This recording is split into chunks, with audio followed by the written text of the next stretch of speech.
Jermaine Defoe, one of the nominees for the 2025 Premier League Hall of Fame. The vote is open to the public. Go to premierleague.com/Hall of Fame to pick 2 players you think should join the existing 24 members. The nominees also include Michael Owen, Eden Hazard, and our very own NBC special contributor, Gary Neville. Gary, how in God's name are you not in the Hall of Fame?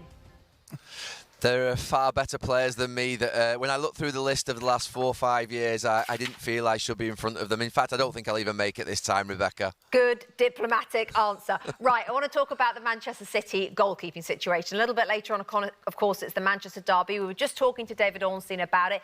In has come Gianluigi Donnarumma, but he already brought in and has been playing James Trafford. What does he do?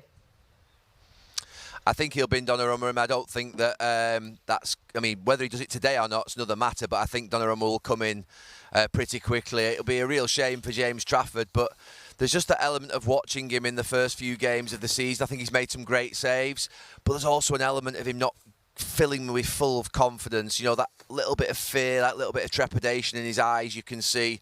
It's a huge role being obviously the keeper at Manchester City, and I feel that Pep Guardiola, we saw what he did with Claudio Bravo maybe 8-9 years ago now, where he was very, well, he was ruthless, wasn't he, when he just basically took him out of the team, took him out of the club after a year. And I think after a few weeks of watching James Trafford, I think he's felt as though he needs to move into the transfer market, and he's done that for a reason. But Gary, one of the questions with Donnarumma is, you know, Ederson was almost a centre-half at times for Manchester City. Donnarumma isn't that kind of goalkeeper. So how do you think that style will change?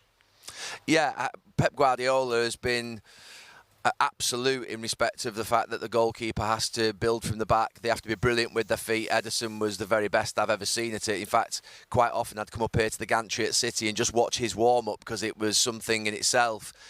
But I have to say that there is a little bit of a movement in football in this last sort of year or so, whereby long throw-ins have come back in, corner kicks, set pieces, goalkeepers getting bullied, and I think that Donnarumma is a massive presence. He's someone who dominates his box. He's someone who's got great experience. He's a great shot stopper, and I always think about goalkeepers. The 2 most important things for me are that they can stop the ball going in the back of the net and that they can dominate their area on long balls into the box or set pieces.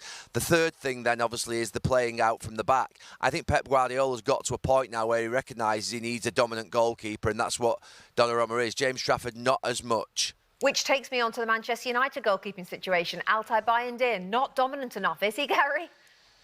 No, I'm really surprised that they haven't brought in an experienced goalkeeper. Bayındır is going to start today. Ruben Amorim mentioned that in his press conference on Friday, and Arna's obviously left.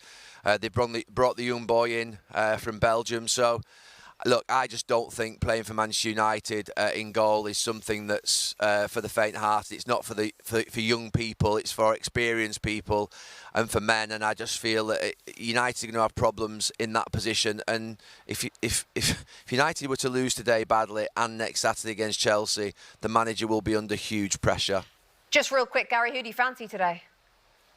Flip a coin and close your eyes. No, Manchester City are the better team, but if Pep starts putting O'Reilly in, if he puts Rico Lewis in, if he puts Kusanov in, I fancy United will create some chances and score some goals. I think if Pep does it properly and plays his more experienced defenders, I think City will win. OK, try and enjoy it if you can. Thank you. Thanks very much, Gary Neville, joining us this Sunday morning. It's a position for a man, not a young person. You were the same age joining Manchester United as Senna Lamens is right now, 23 years of age. Is Gary right? Yeah, not for the faint-hearted. I mean, I experienced that. I ended up having a wonderful, successful Premier League career. It didn't start very well because I was 23 years old at Manchester United. The shirt was too heavy. It's enormous, and it's very, very difficult. So he knows better than anybody because he's played with some of the greatest goalkeepers there at Manchester United. It's difficult. It really is. But they seem to believe in him. That, you know, I personally have gone on record like they've gotten the goalkeeping bit wrong at Manchester United for a few years now since De Gea left. I just thought now is the time to just cement an experienced goalkeeper in there just to settle things down. Which goalkeeping situation intrigues you more, the one at United or the one at City? The one at United, you know, because I think it's going to be a huge problem. I think we know what they spent their money at Man United. It's been the front players. So we're going to see Benjamin Šeško today. I hope so. Cunha's out injured.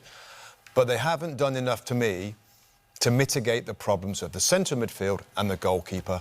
And there's been various windows now. They've targeted different areas. And this particular game, when you think about Man City's midfield and how they flood there and dominate, Casemiro, Bruno, how's it going to work out today? So, United, I agree with Gary, I agree with Tim. Emi Martinez was the player that we expected to go from Aston Villa. It was all those things, Tim, isn't he? Yes. He's commanding, he's confident, he's experienced. He could handle that shirt. You're not surprised he didn't make the move? Completely surprised. That's why when he didn't play the one game, thinking he's going to get the medical, I thought it's nailed on. The fact that it fell through was shocking to me. And the reports are that Emi Martinez was at the Aston Villa training ground literally all day on deadline day, waiting for the phone to ring to come from Manchester United, and that call never came. Hi there, I'm Rebecca Lowe, studio host of NBC's coverage of the Premier League. Don't forget to hit subscribe to watch more videos all season long, and for even more Premier League content from original series to live matches, head over to Peacock.